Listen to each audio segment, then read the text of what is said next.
세례문답 계속해서 배우겠습니다. 지난주에는 4장을 배웠습니다. 범죄한 인간에 대한 내용을 배웠습니다. 인간이 선악과를 따먹음으로써 범죄하게 되었는데 그 죄악은 일반적인 생육법으로 태어난 모든 사람에게 해당이 되어지는 것이어서 그 누구도 예외일 수 없이 모든 사람은 죄인이다라는 말씀을 배웠습니다.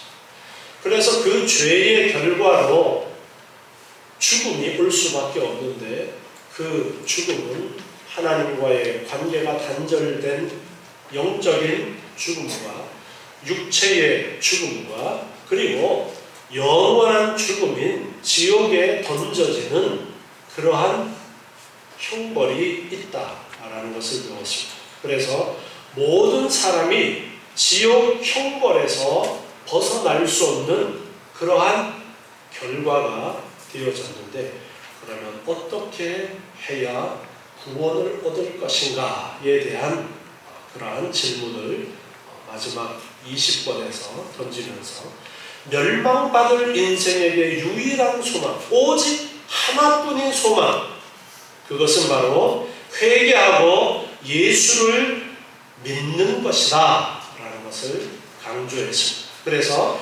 회개하고 예수를 믿어야만 멸망받지 않고 영생을 얻는 구원의 은혜가 있게 되어집니다. 요한복음 17장 3절에 보면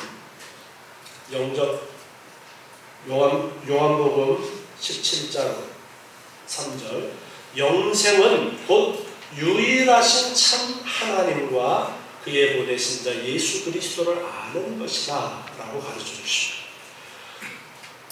영원한 멸망의 길에서 벗어나서 영생을 얻는 방법은 예수를 믿는 것이다 라고 했는데 요한복음 17장 3절에서 영생은 어떤 것이냐 하니까 하나님을 아는 것과 그리고 예수 그리스도를 아는 것이다 그렇게 가르쳐 주십니다.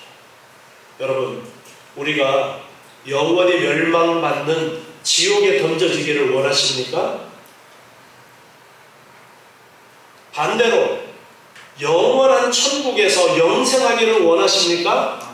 네. 영생 얻을 수 있는 길을 우리에게 가르쳐 주시는데 예수를 믿는 것인데 예수를 믿으려면 예수를 알아야 됩니다. 그래서 요한복음 17장 3절에서 영생은 하나님을 아는 것이고 그리고 예수님을 아는 것이다 그렇게 가르쳐 주십니다. 그래서 우리에게 이 신구약 성경 말씀을 주시면서 신구약 성경 말씀을 통해서 하나님을 우리에게 가르쳐 주십니다. 예수님을 우리에게 가르쳐 주십니다. 우리가 그래서 세례문답을 배우면서도 앞에서 간단하게 하나님에 대한 부분을 배웠습니다. 삼위일체 하나님에 대한 부분, 성부, 성자, 성령 하나님에 대한 그러한 부분을 배웠고 그리고 오늘은 5장 예수님의 사역과 구원의 완성이라는 챕터에서 예수님에 대해서 배웁니다. 예수님을 알아야 그것이 영생의 길이다 라는 거예요.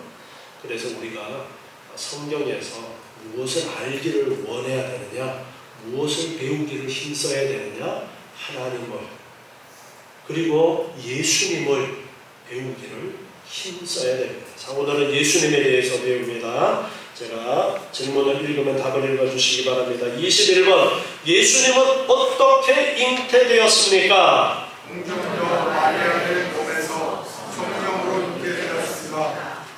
자, 지난주에 아담의 원죄에 대해서 설명을 드리면서 아담의 원죄는 일반적인 생육법으로 태어난 모든 인간에게 영향을 끼치는 것이다 라고 했습니다. 그것은 바로 우리가 아담이기 때문에 그러하다라는 말씀을 드렸습니다. 그래서 일반적인 생육법으로 태어난 사람은 모두가 선악과를 따먹은 원죄를 가지고 있는 그런 인간들인 것입니다. 자, 그런데 예수님께서 이 땅에 오셨습니다. 예수님께서 하나님이시고 하나님의 아들이신데 사람으로 이 땅에 오셨어요. 자, 예수님이 사람이에요. 그러면 예수님은 아담의 그 선악과 따먹은 범죄에서 자유로울 수가 있는 거예요, 없는 거예요? 만약에 예수님이 일반적인 생육법으로 남자와 여자의 정자와 난자가 결합된 일반적인 생육법으로 태어나셨다면 예수님도 아담의 죄에서 원죄에서 자유로울 수가 없는 거예요. 그 원죄의 결과로 죽어 마땅한 그런 사람일 수밖에 없는 거예요. 그래서 예수님께서는 이 땅에 사람으로 오실 때에 일반적인 생육법이 아닌 다른 방법을 통해서 이 땅에 오시게 되어졌는데, 그것이 바로 동정녀 마리아의 몸에서, 동정녀라는 것은 남자와 관계를 맺지 않은 처녀를 동정녀라고 그렇게 이야기를 합니다. 그래서 일반적인 생육법을 통하지 않았다라는 거예요. 그리고 성령으로 그렇게 가르쳐 주시는데, 우리 마태복음 1장 18절 말씀을 보겠습니다. 예수 그리스도의 나심은 이러하니라. 예수님께서 이 땅에 사람으로 태어나시는 그 과정을 설명하는데요. 그 모친 마리아가 요셉과 정혼하고, 마리아가 요셉이랑 약혼을 한 거예요. 그리고 동거하기 전에, 아직 동거하지 않았다라는 거예요. 부부로서 동거하기 전이었다라는 거예요. 성령으로 잉태된 것이 나타났더니 마리아에게, 동정녀 처녀인 마리아에게 성령으로 잉태된 것입니다. 그 남편 요셉은 의로운 사람이라 저를 드러내지 아니하고 가만히 끊고자 하여. 마리아가 동정녀 처녀인데 아이가 뱃속에 있는 것이 드러나게 됩니다. 점점 배가 불러오는데 이 배가 살쪄서 뚱뚱해진 배가 아니라 아이가 생겨서 뚱뚱해진 배로 점점 배가 불러오는 겁니다. 그래서 요셉이 그 소문을 들었어요. 요셉이 약혼을 했는데, 그래서 요셉은 의로운 사람이어서 조용히 그냥 파혼을 하려고 해요.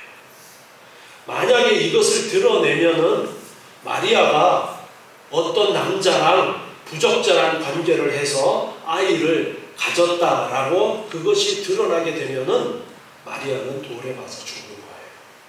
그래서 요셉은 의로운 사람이어서 그냥 조용히 덮고 그냥 파혼을 하려고 그렇게 생각을 했던 거예요.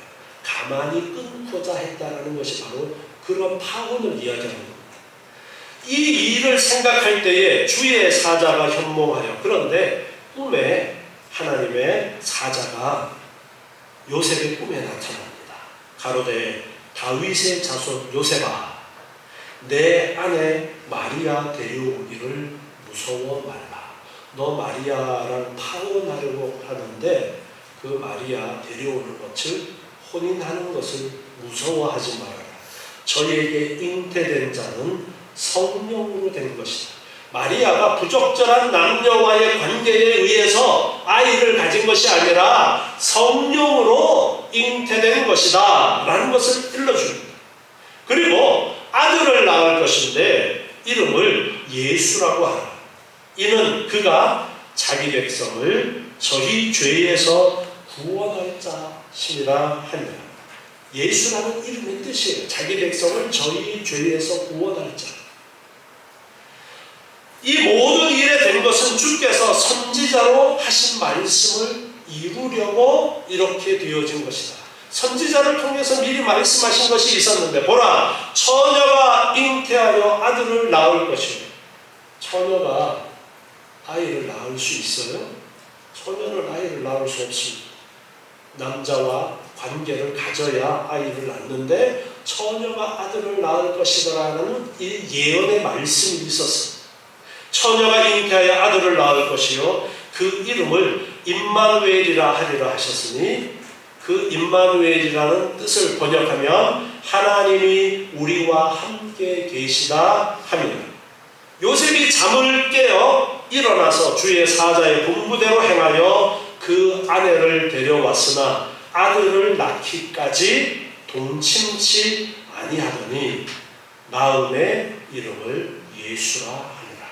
자, 이렇게 예수님께서 이 땅에 태어나실 때에 어떻게 잉태되었느냐? 일반적인 생육법 정자와 낭자의 결합에 의해서가 아니라 어떻게 잉태되었다고요? 성령으로 하나님께서 강권적으로 그 마리아의 태 안에 예수님이 생겨나도록 사람으로 생겨나도록 그렇게 하셨다는 거예요.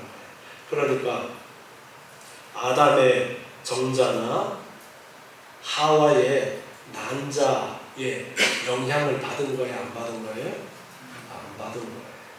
그렇기 때문에 원죄에서 자유로운 그러한 사람으로 오시게 되는 것.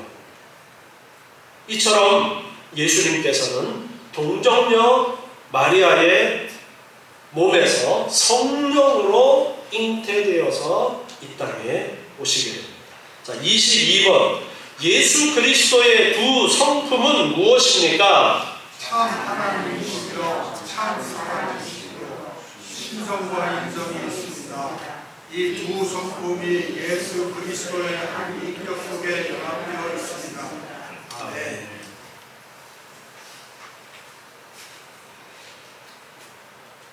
예수님의 두 성품을 이야기하면서 참 하나님과 참 사람이라고 이렇게 말하고 신성과 인성을 말하고 있습니다. 자, 예수님은 원래 하나님이십니다. 하나님의 아들이시고 하나님이십니다.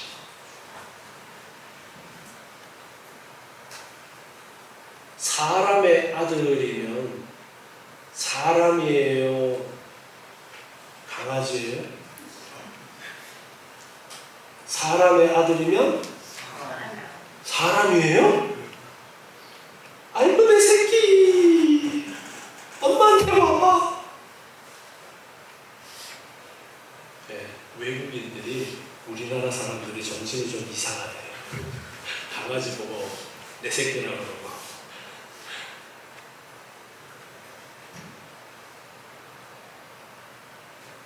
자, 하나님의 아들이면 하나님이에요? 사람이에요? 하나님이십니다. 예수님은 하나님의 독생자 하나밖에 없는 아들로서 하나님의 아들로서 하나님이십니다. 이걸 먼저 아십니다. 그 예수님이 사람으로 이 땅에 오셨어요. 요한 1서 5장 20절 말씀을 보겠습니다. 요한 1서 5장 20절.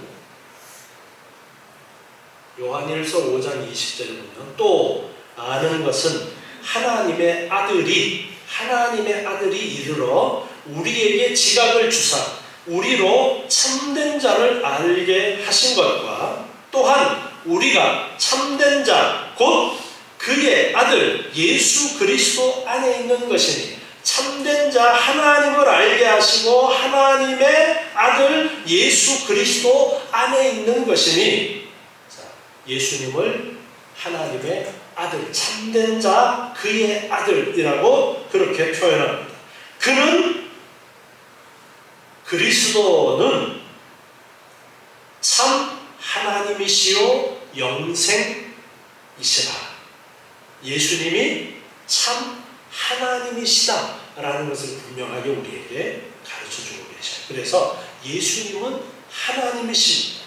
그래서 예수님을 하나님이시다, 참 하나님이시다 그렇게 우리가 말할 수 있는 거예요. 자, 요한일서 4장 2절 말씀을 또 봅니다. 요한일서 4장 2절에 하나님의 영은 이것으로 알지니 곧 예수 그리스도께서 육체로 오신 것을 시인하는 영마다 하나님께 속한 것이요. 자, 예수님이 육체로 오셨다 라고 분명하게 말씀하고 있습니다. 교회가 세워지고 나서 이런 논쟁이 많이 있었습니다. 예수님이 과연 사람이냐 하나님이냐. 아니, 어떻게 예수님을 우리와 같은 사람이라고 할 수 있어? 예수님은 신이지 사람이 아니야. 그렇게 주장하는 사람들이 있었습니다. 자, 그렇게 주장하는 사람들, 그 주장하는 사람들이 그렇게 주장할 수 있는 여지가 분명히 있어요. 아니, 하나님이시니까 신이지 하나님이시지 어떻게 인간이야 라고 생각했던 거예요. 잘 몰라서. 그런데 예수님은 분명히 사람이에요, 사람이 아니에요. 사람이 아니야. 하나님이 아니고 예수님은 사람으로 이 땅에 오셨으니까 사람이야. 하나님이 아니고 사람이야. 그렇게 주장하는 사람들도 있었습니다. 그들 역시 한 부분만을 알고 정확하게 예수님을 표현할 방법이 없었던 거예요. 자, 오늘 요한복음 17장 3절 말씀에 영생은 누구를 아는 것이라고 했어요? 하나님과 예수 그리스도를 아는 것이라고 했어요. 그래서 우리가 예수님에 대해서 바로 알아야 돼요. 우리가 믿는 예수님, 예수를 믿음으로 우리가 구원을 얻는데 그 예수님이 어떤 분인가에 대해서 바로 알아야 되는 거예요. 자, 그런데 예수님은 원래 하나님이었어요? 사람이었어요? 하나님이셨어요. 그런데 그분이 이 땅에 사람으로 태어나신, 그러면 이 땅에 태어나신 예수님 안에는 하나님이신 예수님은 성자라고 표현합시다. 하나님의 아들이니까 성자 하나님은 아닌 거예요? 맞는 거예요? 맞는 거죠. 성자 하나님이 어디 가지 않았죠. 성자 하나님이 그 예수님 안에 계신 거예요.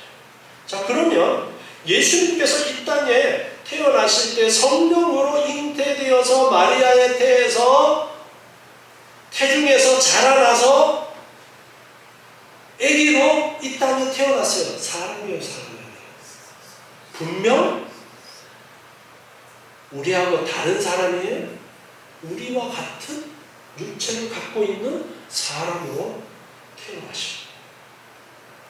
그렇기 때문에 예수님은 하나님이시지 사람이 아니다라고 해서도 안 돼요.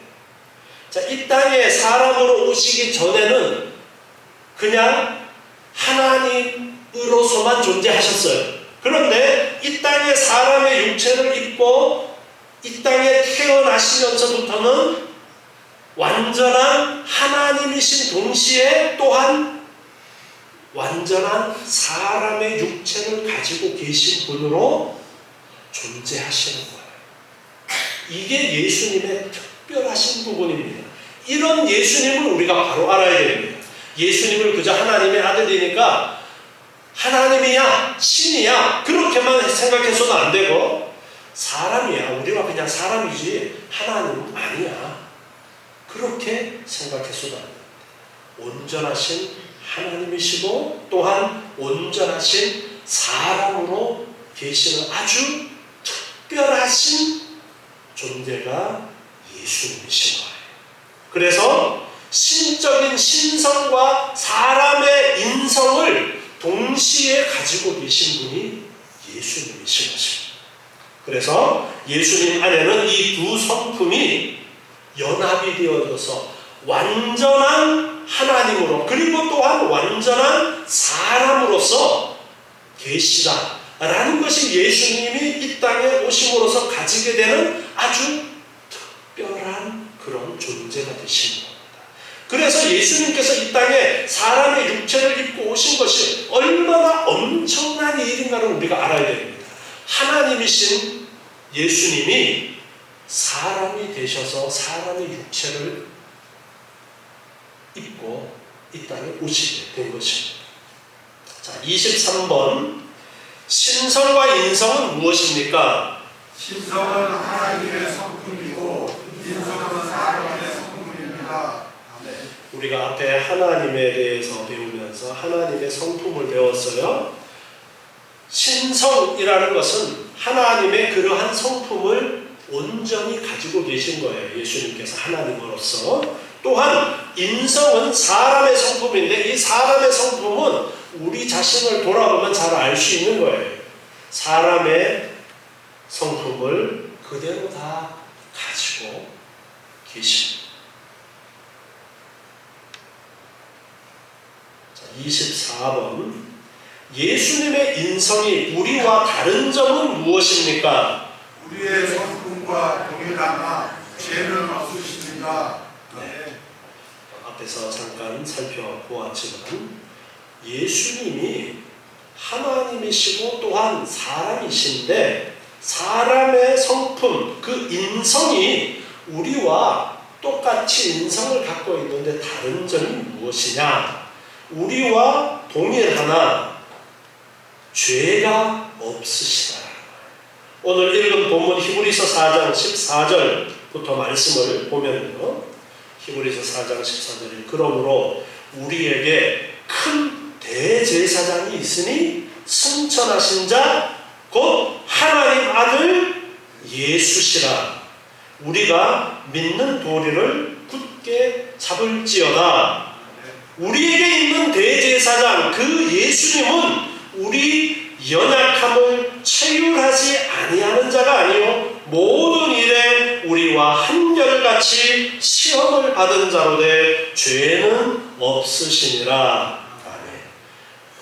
그 예수님은 우리의 연약함을 체휼한다 그래서 체휼. 좀 어려운 그런 우리나라 말로도 체휼이라는 말이 어려운데 이 체휼이라는 단어는 직접 그 형편이 되어서 경험한다라는 그런 의미를 가지고 있어요. 그러니까 예수님이 사람이 되셔서 우리의 모든 연약한 그런 부분들을 다 체험해 보셨다라는 겁니다. 그래서 모든 일에 우리와 한결같이 시험을 받은 자다 말씀하십니다. 첫 번째 사람이 누구였어요? 아담과 하와였죠. 아담과 하와가 시험을 받았어요.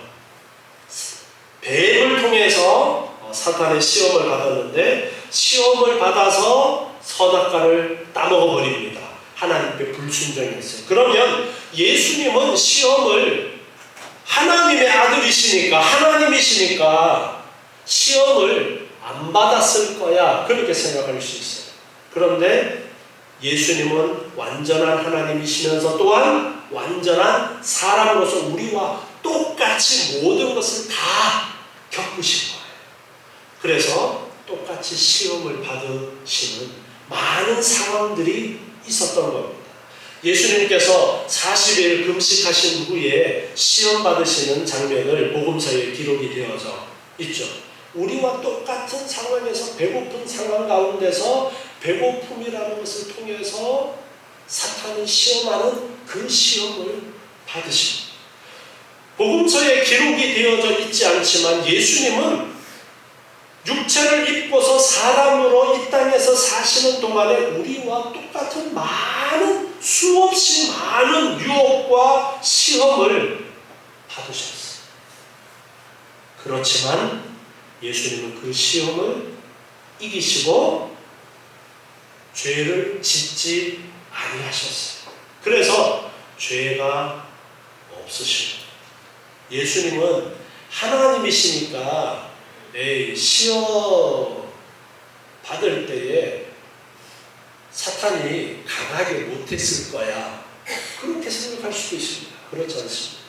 책임하셨다라는 이 단어가 가지고 있는 의미는 우리와 똑같은 상황에서 똑같이 모든 것을 다 겪으시고 배고픈 그러한 경험뿐 아니라 어떤 사람과의 관계 속에서 어떤 명예 모든 상황에서 올 수 있는 그러한 시험을 다 겪었지만 그러한 시험에 빠지지 않고 다 이김으로써 죄를 짓지 아니하셨던 거예요. 요한일서 3장 5절 말씀 보면요. 요한일서 3장 5절에 그가 우리 죄를 없이 하려고 나타내신 바 된 것을 너희가 아나니 그에게는 죄가 없느니라. 이처럼 예수님은 완전한 하나님이시고 완전한 또한 사람으로 이 땅에서의 삶을 사셨지만 죄를 짓지 아니하셨다 라는 것이 우리하고 다른 부분입니다. 아담의 원죄로부터도 자유로우셨고 그리고 자범죄도 짓지 아니하셨다라는 것입니다. 그래서 우리의 죄값을 대신 치를 수 있게 되어지는 거예요. 만약에 예수님이 죄가 있었다면 그 죄값은 누구를 위한 죄값이에요? 스스로를 위한 죄값일 수밖에 없는 것입니다. 그런데 예수님께서는 죄가 없으셨기 때문에 우리 죄값을 대신해서 죄값으로 십자가를 지시고 죽으심으로써 우리에게 죄의 결과인 멸망이 아니라 영원한 생명을 주실 수가 있게 되는 것입니다. 25번 예수님의 12제자의 이름은 무엇입니까? 베드로, 안드레, 야고보, 요한, 빌립, 바돌로메, 도마, 마태, 야고보, 다데오, 시몬, 가룟 유다입니다. 12명의 제자를 특별히 이렇게 말씀하셨어요. 이스라엘의 12지파를 통해서 그 나라를 이루어가게 하셨던 것처럼 새로운 하나님의 나라의 시작이라고 할 수 있는 교회가 시작되어지는 데 있어서는 12명의 사도들을 통해서 교회가 새롭게 이루어지도록 하시는 그런 의미에서 12제자가 중요합니다. 나중에 가룟 유다가 예수님을 팔아넘김으로써 가룟 유다 대신에 그 12명의 자리를 대신 다른 사람으로 채우죠. 누구를 채우죠? 마띠아를 뽑아서 대신해서 채우도록 그렇게 합니다. 자, 26번 예수 그리스도의 세 가지 직분은 무엇입니까? 선지자의 직분, 제사장의 직분, 왕의 직분입니다. 예수님께서 이 땅에 오셔서 행하신 세 가지 직분을 말씀하고 있습니다. 예수님을 예수 그리스도라고도 하고 메시아라고도 하는데요. 그리스도와 메시아는 같은 의미입니다. 기름 부음을 받은 자라는 의미인데요. 그 기름 부어서 세우는 세 직분이 있는데 그 첫째 선지자, 제사장, 왕 이렇게 세 가지 직분이 있습니다. 바로 예수님께서 이 세 가지 직분을 다 하셨다라는 것을 우리에게 가르쳐주고 있습니다.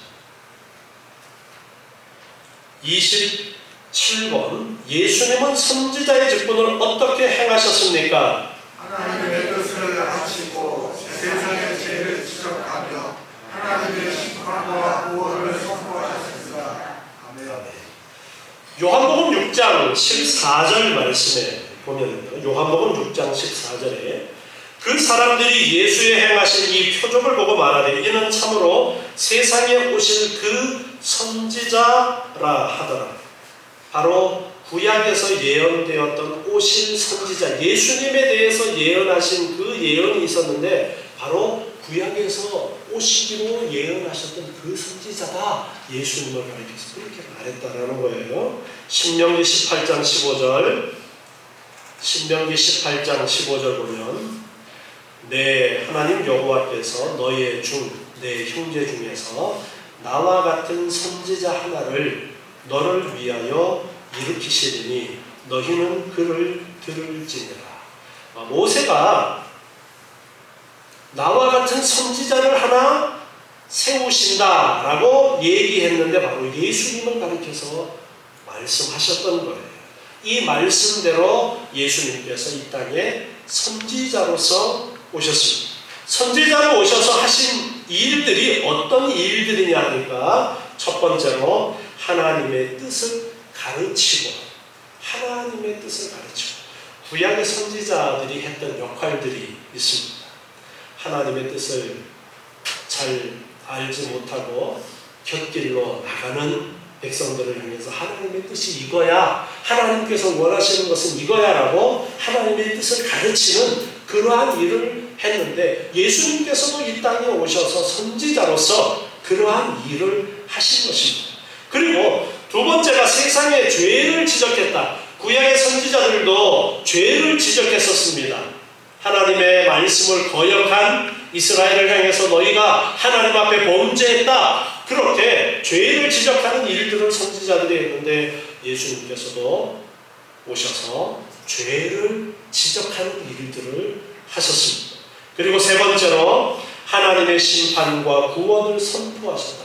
하나님은 심판하신다. 그러나 하나님은 또한 구원하시는 하나님이다. 심판과 구원에 대한 이러한 하나님의 메시지를 전파했는데 예수님께서도 바로 그러한 일을 하셨던 겁니다. 바로 선지자로서의 일들을 하셨던 거예요. 자, 28번. 예수님은 제사장의 직분을 어떻게 행하셨습니까? 영원한 대제사장으로 우리 죄를 위하여 자기 몸을 제물로 드리셨고 지금도 우리를 위하여 항상 중보의 기도를 하십니다. 아멘. 제사장으로서 또한 귀한 일들을 하시게 되는데요. 영원한 대제사장으로서 우리 죄를 위해 단번에 자기 몸을 화목 제물로 드리셨다라고 했습니다.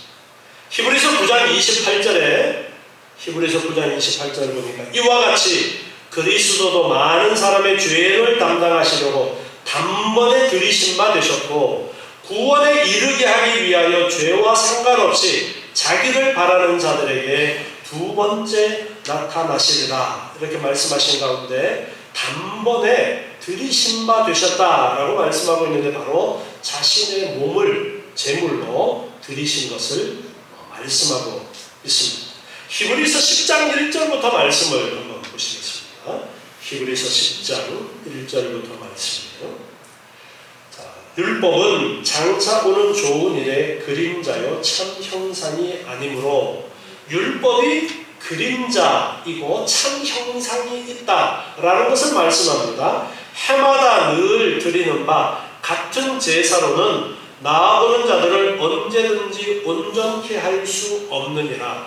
구약의 율법을 따라서 드리는 제사는 온전케 할 수 없다라고 말씀하고 있습니다. 그렇지 아니하면 섬기는 자들이 단번에 정결케 되어 다시 죄를 깨닫는 일이 없으리니 어찌 드리는 일을 그치지 아니하였으리요. 구약의 제사는 반복해서 드려야 되는 제사였어요. 1년에 한 번 드리는 제사도 있고 매달 드리는 제사도 있고 매주일 드리는 제사도 있고 이렇게 구약의 제사는 반복적으로 드려야 하는 제사였다라는 겁니다. 그러나 이 제사들은 해마다 죄를 생각하게 하는 것이있다니 구약의 제사를 반복해서 드림으로써 제사를 드릴 때마다 죄를 생각나도록 하는 그런 역할이 있었다라는 것을 말씀하십니다. 이는 황소와 염소의 피가 능히 죄를 없이 하지 못함이라. 구약의 제사는 바로 이렇게 황소나 염소나 짐승을 잡아서 그 피로 제사를 드렸기 때문에 그 피가 능히 죄를 없이 하지 못한다라는 것을 말씀하면서 구약의 제사는 그림자라는 것을 이야기합니다. 그러므로 세상에 임하실 때에 가라사대 하나님의 제사와 예물을 원치 아니하시고 오직 나를 위하여 한 몸을 예비하셨도다. 제사를 하나님께서 원하시는 것이 아니라 한 몸을, 한 사람을 준비하셨다라는 것을 말씀하십니다. 전체로 번제함과 속죄제는 기뻐하지 아니하시나니 이에 내가 말하기를 하나님이여 보시옵소서 두루마리 책에 나를 가리켜 기록한 것과 같이 하나님의 뜻을 행하러 왔나이다 하시며 위에 말씀하시기를 제사와 예물과 전체로 번제함과 속죄제는 원치도 아니하시고 기뻐하지도 아니하신다 하셨고 이는 다 율법을 따라 드리는 것이라. 구약의 제사들은 기뻐하지 아니하신다. 그런데 그것은 율법을 따라서 드리는 제사들이다. 그 후에 말씀하시기를 보시옵소서 내가 하나님의 뜻을 행하러 왔나이다 하셨으니 그 첫 것을 폐하심은 둘째 것을 세우려 하십니다. 구약의 제사의 제도를 폐하시고 내가 하나님의 뜻을 행하러 왔나이다 하고 오시는 분이 계시다라는 거예요. 시편의 말씀을 인용해서 말씀하고 있는데 바로 예수님께서 오셔서 행하실 것을 예언하는 그러한 부분인 것입니다. 그래서 둘째 것을 세우려 하십니다. 이 뜻을 조차 예수 그리스도의 몸을 단번에 들이심으로 말미암아 우리가 거룩함을 얻었노라. 예수 그리스도께서 자신의 몸을 단번에 드림으로써 우리가 거룩함을 얻었다. 예수님께서 자기 몸을 제물로 드림으로써 우리가 거룩함을 얻었다라는 것을 말씀합니다. 제사장마다 매일 서서 섬기며 자주 같은 제사를 드리되 이 제사는 언제든지 죄를 없게 하지 못하거니와. 구약의 제사는 제사장들이 계속 반복해서 제사를 드리는데 그것은 죄를 없게 하지 못한다. 오직 그리스도는 죄를 위하여 한 영원한 제사를 드리시고 하나님 우편에 앉으사 그 후에 자기 원수들로 자기 발등상이 되게 하실 때까지 기다리시라. 예수님은 어떻게 하셨느냐 하니까 죄를 위하여 한 영원한 제사를 드리셨다. 영원한 제사, 단 한 번의 영원한 제사. 자기 몸을 제물로 해서 한 번 영원한 제사. 영원하니까 그 제사는 반복할 필요가 있는 거예요? 없는 거예요? 반복할 필요가 없는 겁니다. 로마 가톨릭에서는 모일 때 모이는 것을 뭐라 그래요? 미사라고 합니다. 미사. 그것은 제사의 개념이에요. 제사. 모일 때마다 성만찬을 하면서 제사라고 그렇게 표현을 합니다. 자, 예수님께서 한 번의 그 제사는 영원한 제사이기 때문에 또다시 제사가 필요한 거야, 안 한 거예요? 필요하지 않은데 잘못 이해해서 제사라고 표현을 하는데 제사라고 표현하면 안 돼요. 예수님의 자기 몸을 제물로 드린 제사는 한 번으로서 영원한 제사예요. 지금도 유효한, 지금도 그 효력이 발생하는 영원한 제사라는 것을 말씀해 주고 있습니다. 이처럼 예수님께서는 제사장으로서의 그 역할을 하신 겁니다. 한 제물로 거룩하게 된 자들을 영원히 온전케 하셨다 말씀하십니다. 15절에 계속해서 보니까 또한 성령이 우리에게 증거하시되 주께서 가라사대 그 날 후로는 저희와 세울 언약이 이것이라 하시고 내 법을 저희 마음에 두고 저희 생각에 기록하리라 하신 후에 또 저희 죄와 저희 불법을 내가 다시 기억지 아니하리라 하셨으니 이것을 사하셨은즉 다시 죄를 위하여 제사 드릴 것이 없느니라. 그러므로 형제들아 우리가 예수의 피를 힘입어 성소에 들어갈 담력을 얻었나니. 자, 구약의 제사는 1년에 한 번 성전 안에 가장 안쪽에 지성소가 있습니다. 법궤가 있는 장소, 지성소. 그 지성소 안에는 대제사장이 1년에 한 번 반드시 피를 가지고서만이 거기에 들어갈 수 있었어요. 그 지성소를 가리는 아주 두꺼운 휘장이 쳐져 있었습니다. 그런데 19절에 보는 거예요. 그러므로 형제들아, 우리가 예수의 피를 힘입어 성소에 들어갈 담력을 얻었다. 예수의 피를 힘입어 이제는 우리가 그 지성소 안에 들어갈 수 있는 담력을 얻었다. 들어갈 수 있게 되었다라는 거예요. 그 길은 우리를 위하여 휘장 가운데로 열어놓으신 새롭고 산 길이요 휘장은 곧 저의 육체라. 그렇게 말씀하고 있습니다. 마태복음 27장 50절 말씀입니다.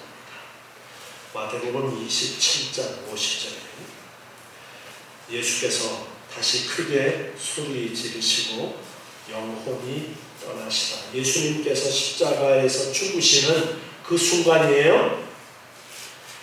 이에 성소 휘장이 위로부터 아래까지 찢어져 둘이 되고 땅이 진동하며 바위가 터지고, 예수님께서 십자가에서 죽으시는 그 순간에 성전에서 어떤 일이 있었어요? 지성소를 가리고 있던 그 휘장이 찢어졌어요. 위에서부터 아래. 이 휘장은 엄청 튼튼한 거여서 말이 양쪽에서 잡아당겨도 찢어지지 않을 만큼 튼튼하게 잘려졌던 겁니다. 그런데 그 휘장이 위에서부터 아래로 예수님께서 십자가에서 죽으시는 그 순간 찢어집니다. 그런데 이것을 히브리서 오늘 읽은 10장 20절에서 뭐라고 설명을 하고 있느냐, 그러니까 그 길은 우리를 위하여 휘장 가운데로 열어놓으신 새롭고 산 길이고 그 휘장이 곧 저의 육체야. 이 지성소를 가리고 있던 휘장이 예수님이었다라는 거예요. 그래서 그 휘장이 찢어짐으로써, 즉 예수님께서 죽으심으로써 그 휘장이 열려지게 되었다라는 겁니다. 우리가 그 이제 지성소는 하나님의 임재를 상징하는 거예요. 하나님을 상징하는 거예요. 하나님께 나아가는 길이 휘장으로 가려져 있었는데 예수님께서 자기 몸이 찢어지는 그 죽음을 통해서 이제 우리에게는 하나님께 나아가는 길이 열려졌다는 거예요. 대제사장이 1년에 한 번 지성소 안에 들어갈 수 있었는데 예수님께서는 스스로를 제물로 해서 그의 피로 하나님께 나아가는 이 길을 이제는 여셨는데 한 번 하고 닫혀버린 거예요? 아니요. 영원토록 열려졌다는 거예요. 이것이 제사장으로서 예수님께서 하신 일입니다. 또한 히브리서 7장 25절에 보면은요, 그러므로 자기를 힘입어 하나님께 나아가는 자들을 온전히 구원하실 수 있으니 이는 그가 항상 살아서 저희를 위하여 간구하심이니라 했습니다. 지금도 우리를 위하여 항상 중보의 기도를 하심으로써 제사장의 역할을 계속하고 있다는 것을 말씀하고 있습니다. 예수님께서는 십자가를 지시고 휘장을 여시고 장사 지낸 바 되었다가 3일 만에 부활하셔서 하늘 보좌 우편에 계시면서 하나님께 지금도 우리를 위해서 중보기도하는 제사장의 역할이 하나님과 사람의 중보하는 역할을 했던 거예요. 구약시대에. 그 역할을 지금 예수님께서는 하나님 바로 옆에서 우리의 중보자로서의 역할을 하시는데 그것이 바로 제사장의 사명이라는 것을 말씀하고 있습니다. 그래서 지금도 예수님께서 하늘 보좌 우편에서 우리를 위해서 기도하고 우리를 도우시는 그 역할을 영원토록 계속하십니다. 이것이 바로 예수님께서 제사장으로서 역할을 말씀하고 있습니다. 우리는 이 예수님을 믿어야 됩니다. 이 예수님을 믿음으로 우리에게 이제 열어놓으신 그 길, 예수님을 통해서 우리는 하나님께 나아갈 수가 예수님을 믿는 자는 이제 예수님이 열어놓으신 그 생명의 길로 생명을 얻게 되어지는 것입니다. 오늘 여기까지 하도록 하겠습니다. 기도하겠습니다. 하나님 감사합니다. 저희를 택하여 하나님의 자녀 삼아주시고 예수님께서 열어놓으신 생명의 길, 그 길을 갈 수 있도록 예수를 믿게 하심을 감사합니다. 저희를 예수님을 올바로 알므로 참 영생의 귀한 은혜가 저희에게 있게 하여 주시옵소서. 아버지 하나님, 예수님을 바로 알고 예수님을 믿음으로 영원한 천국에 들어가는 복이 우리에게 있음을 깨닫고 날마다 하나님을 바라보고 하나님의 은혜를 생각하며 감사와 기쁨이 넘치는 삶이 되게 도와 주시옵소서. 예수 그리스도를 전적으로 의지하는 삶이 되게 도와 주시옵소서. 예수님의 이름으로 기도드리옵나이다. 아멘.